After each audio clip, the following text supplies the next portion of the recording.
அன்பு சகோதரனே, அன்பு சகோதரி, இருக்கிற கொஞ்ச காலத்துல ஆண்டவருக்காக எதையாவது செய்யுங்கள். பக்கத்து வீட்டில் இருக்கிறவங்களை நினைத்து பாருங்கள். முடிந்த அளவுக்கு மற்றவங்களுக்கு உதவி செய்யுங்கள். தயவாய் சொல்லுகிறேன், தீமை செய்யாதுங்க, நன்மை செய்யுங்க, உதவி செய்யுங்க. கர்த்தர் உங்களை ஆசீர்வதிப்பார்.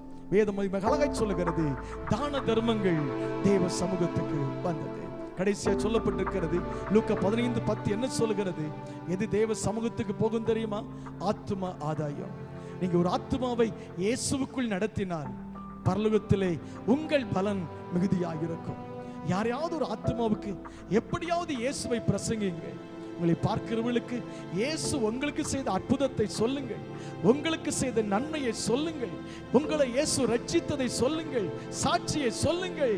அந்த ஆத்துமா இயேசுவை ஏற்றுக்கொண்டு ஆராதிக்க வரும் பொழுது பரலோகத்திலே மிகுந்த சந்தோஷம்.